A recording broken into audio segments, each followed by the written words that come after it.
Bismillahirrahmanirrahim. Assalamualaikum warahmatullahi wabarakatuh.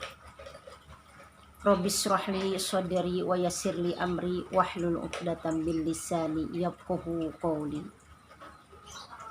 Anak-anakku sekalian, selamat berjumpa kembali pada pendidikan agama Islam untuk melanjutkan materi mengenai hikmah ibadah haji, zakat dan wakaf dalam kehidupan sehari-hari. Hikmah ibadah haji, zakat dan wakaf dalam kehidupan sehari-hari, memahami ketentuan haji, zakat dan wakaf, menganalisis dalil tentang haji, zakat dan wakaf, menunjukkan sikap gemar berhaji, berzakat dan berwakaf, menunjukkan kepedulian sosial sebagai hikmah dari perintah haji, zakat dan wakaf. Anak-anakku sekalian, siapa yang pernah berangkat haji atau umroh? Kita beruntung sekali orang yang sudah berangkat haji atau umroh, karena di masa pandemi ini tidak ada bisa yang berangkat umroh atau haji. Jadi kita bersyukur, alhamdulillah kepada Allah Subhanahu wa Ta'ala yang sudah memanggil kita untuk berangkat haji dan umroh. Mudah-mudahan pandemi ini cepat berlalu, kita kembali lagi seperti biasa, sehingga umat Islam bisa berangkat umroh dan haji seperti biasa. Tapi sebelumnya anak-anakku sekalian, jangan lupa absen terlebih dahulu. Ibu selalu mengingatkan absen terlebih dahulu. Dan jangan lupa berdoa masing-masing sebelum memulai belajar, ya. Barangkali ibu ini bukan jam pertama, misalkan itu kalau enggak jam pertama kan ibu enggak bareng-bareng kita membaca doa atau tadarus, karena adanya tadarus di jam ke-1 dan ke-2. Untuk selanjutnya kan kita tidak tadarus.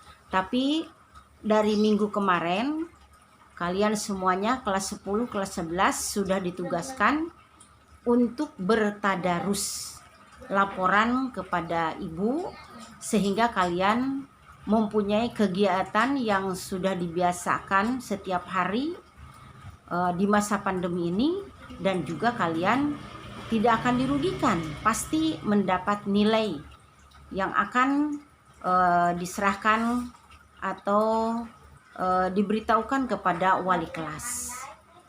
Jadi kita walaupun pandemi seperti ini tetap tadarus berjalan dengan lancar, tidak ada yang malas, sehingga nanti kalau kita dipertemukan bertatap muka, insya Allah baca Al-Qur'annya akan lancar, ya. Asmaul Husnanya sudah bagus, surat Al-Baqarah ayat 1 sampai 5, ayat kursi Al-Baqarah 284 286 sudah bagus, bahkan sudah hafal, sudah di luar kepala. Mudah-mudahan ya, apa yang ibu inginkan kalian juga bareng-bareng bisa melaksanakan dengan baik. Baiklah anak-anakku sekalian, untuk materi ini yang pertama, memahami makna haji, zakat dan wakaf. Memahami makna haji, zakat dan wakaf. Yang pertama haji, pengertian haji. Kata haji berasal dari bahasa Arab yang artinya menyengaja atau menuju. Maksudnya adalah sengaja mengunjungi Baitullah atau Ka'bah di Mekah untuk melakukan ibadah kepada Allah Subhanahu wa taala pada waktu tertentu dan dengan cara tertentu secara tertib. Adapun yang dimaksud dengan waktu tertentu adalah bulan-bulan haji yang dimulai dari bulan Syawal sampai 10 hari pertama bulan Zulhijjah. Puncak pelaksanaan ibadah haji pada tanggal 9 Zulhijjah, yaitu saat dilangsungkannya ibadah wukuf di Padang Arafah. Adapun amal ibadah tertentu adalah tawaf, sa'i, wukuf, mabit di Muzdalifah, melontar jumroh, mabit di Mina, dan lain-lain. Itulah yang dilaksanakan ketika kita melaksanakan haji. Menurut istilah, haji adalah sengaja mengunjungi Ka'bah dengan niat beribadah pada waktu tertentu, dengan syarat-syarat dan dengan cara-cara tertentu pula. Haji juga diartikan menyengaja ke Mekah untuk menunaikan ibadah tawaf, sa'i, wukuf di Arafah dan menunaikan rangkaian manasik dalam rangka memenuhi perintah Allah dan mencari ridhonya. Yang kedua, hukum haji. Haji merupakan hukum Islam yang kelima.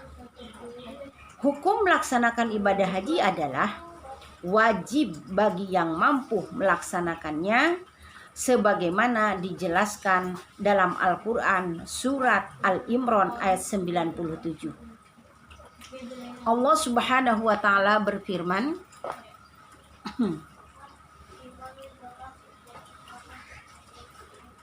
Bismillahirrahmanirrahim.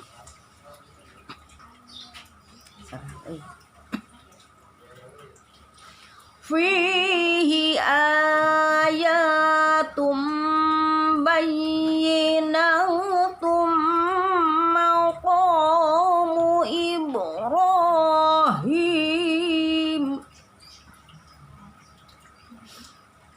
wa man dakhalahu kana amina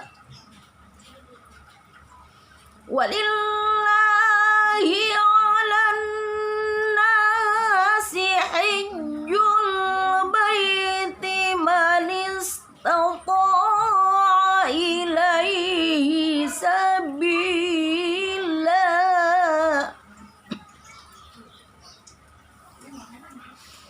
wa man kafara fa inna Allaha ghaniyyun 'anil 'alamin.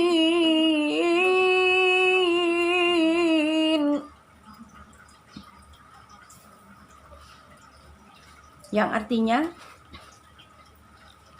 padanya terdapat tanda-tanda yang nyata, di antaranya makom Ibrahim.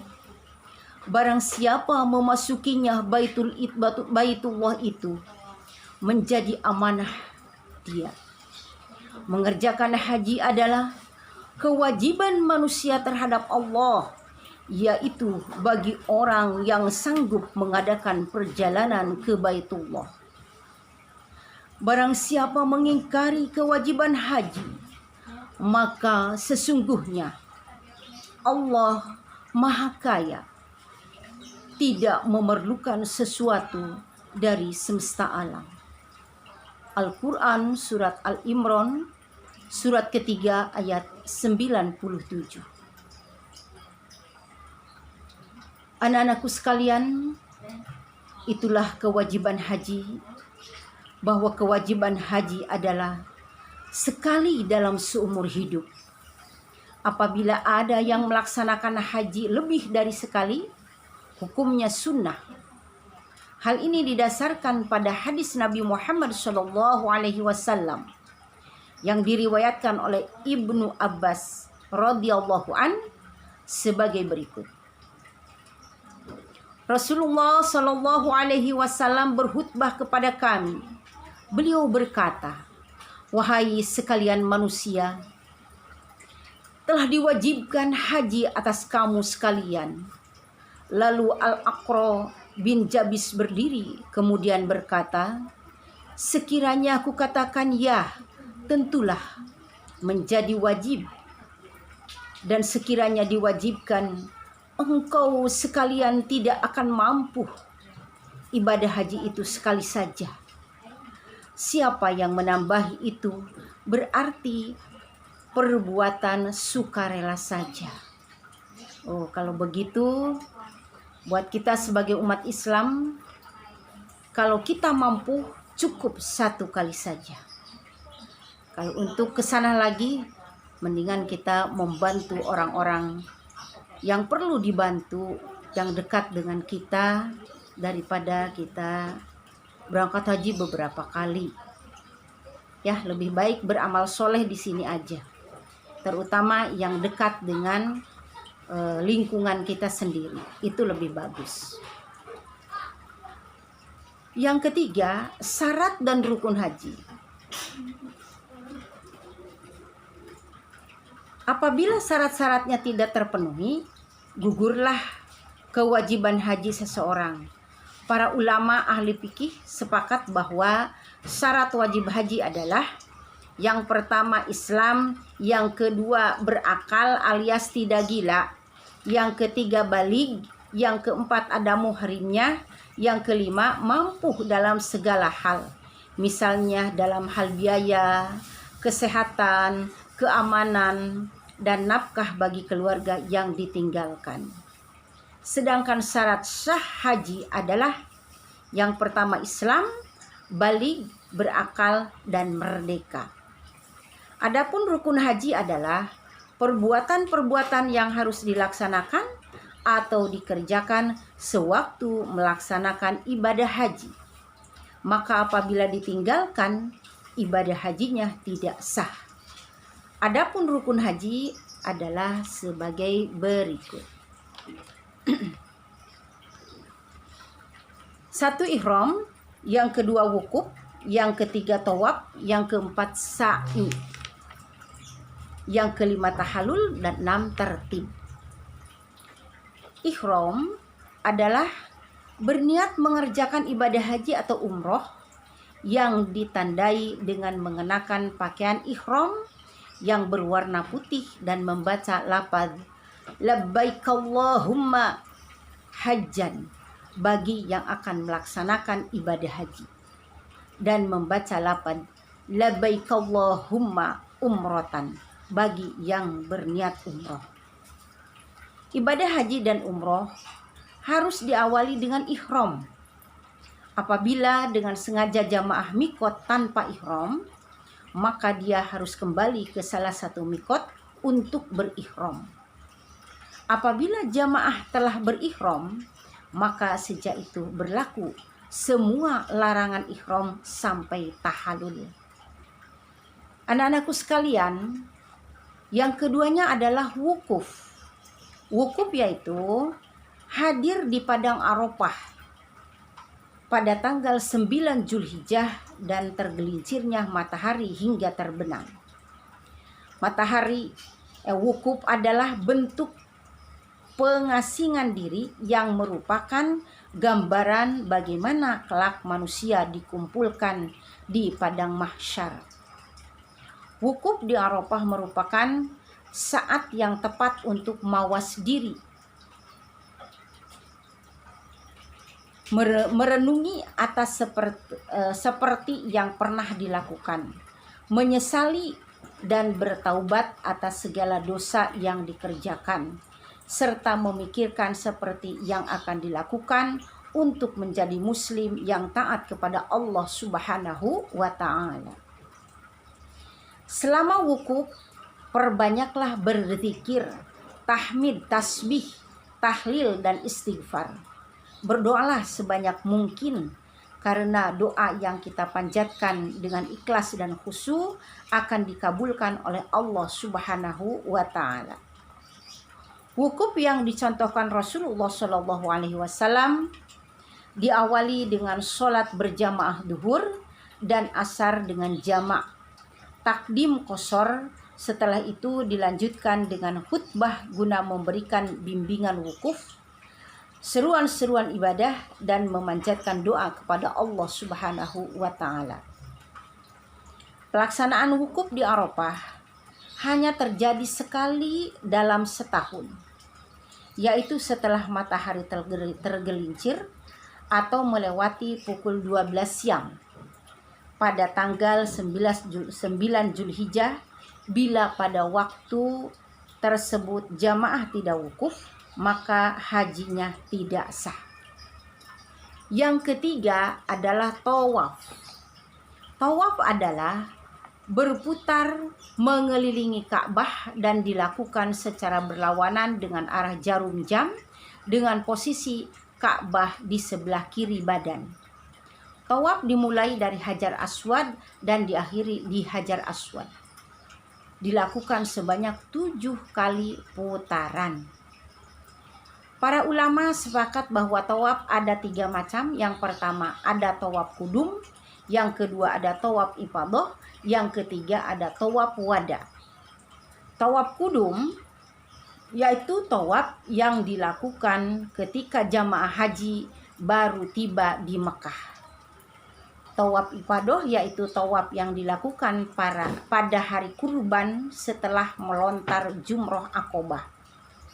Inilah tawaf yang wajib dilakukan pada waktu haji.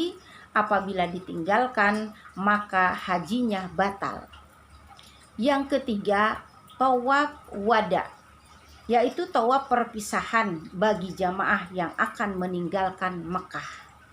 Adapun tawaf sunnah adalah tawaf yang dilakukan kapan saja sesuai dengan kemampuan jamaah. Kalau selama kita masih di sana, banyak waktu, kita mau tawaf lagi silahkan. Syarat sah tawaf, yang pertama niat, yang kedua menutup aurat, yang ketiga suci dari hadas, yang keempat dilakukan sebanyak 7 kali putaran.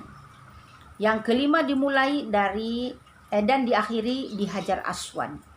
Yang keenam posisi Ka'bah di sebelah kiri orang yang bertawaf.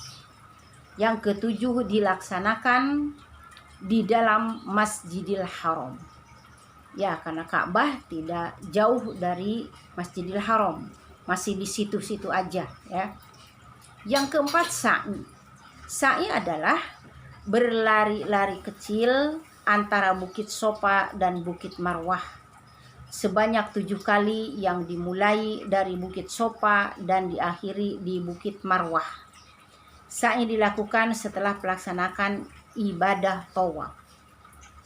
Syarat sa'i, yaitu syarat sah sa'i adalah yang pertama dilakukan sebanyak 7 kali putaran atau berawal di Bukit Sofa dan berakhir di Bukit Marwah.